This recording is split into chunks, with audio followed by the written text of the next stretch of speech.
সব গল্পের জন্য বড় কোনো গন্তব্য লাগে না, কিছু গল্প জন্ম নেয় গ্রামের মাটিতে। চলো তাহলে আজকের দিনের গল্পটার অংশ তোমরাও হও।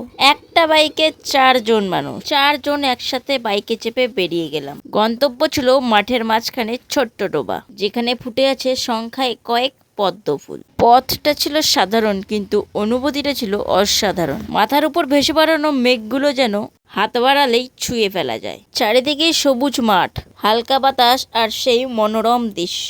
আমি এই প্রথমবার পদ্ম ফুল তুলতে এসেছিলাম ওদের সাথে, যদিও বা আমি বেশি তুলতে পারিনি। প্রচন্ড ভয় ভয়ও লাগছিল, কারণ বর্ষাকাল সময় তো সাপ পোকামাকড়ের একটা ভয় লেগেই থাকে। পদ্ম ফুল তো তুলেইছিলাম, সাথে তুলেছিলাম পদ্মের পাতাও, কারণ পদ্মের পাতায় প্রসাদ খেতে বেশ ভালোই লাগে। পদ্ম ফুল তো তোলা শেষ, এবার চলে এলাম বাড়ি। পরের দিন ভোরে আবার নতুন ব্যস্ততা। সকাল সকাল ঘুম থেকে উঠে স্নান ধান ছেড়ে চলে গেলাম ঠাকুর আনতে, কারণ আমাদের বাড়িতে ছিল মনসা ও শিব পুজো। প্রতিমা তো তৈরি কমপ্লিট, এবার শুধু এদেরকে ভ্যানে তোলার পালা। বেশ সুন্দর লাগছিল একসাথে বাবা ও মেয়েকে দেখে। প্রতি বছরের ন্যায় এইবারও আমাদের বাড়িতে বড় সড়ো করে মনসা পুজো হচ্ছিল। আকাশের ভাব মেঘলা ছিল, যাতে বৃষ্টিতে না ভিজে যায় সেই জন্যে পলিথিন দিয়ে মুড়িয়ে নিয়ে আসা হয়েছিল।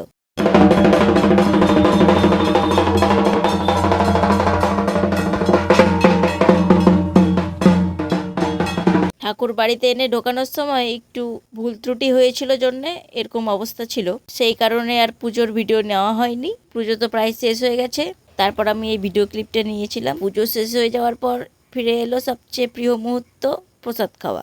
আমরা তো সেই পদ্ম পাতাগুলো নিয়ে নিয়েছিলাম প্রসাদ খাওয়ার জন্য। পদ্ম পাতায় প্রসাদ খেতে কারি না ভালো লাগে। প্রসাদে ছিল খিচুড়ি, ঘন্ট, বুধে আর অনেক ভালোবাসা। তো আমার আজকের ভিডিওটা এতটুকুই। দেখা হচ্ছে আবার নতুন কোনো ভিডিওর সাথে, ততক্ষণের জন্য বাই, থ্যাঙ্কস ফর ওয়াচিং।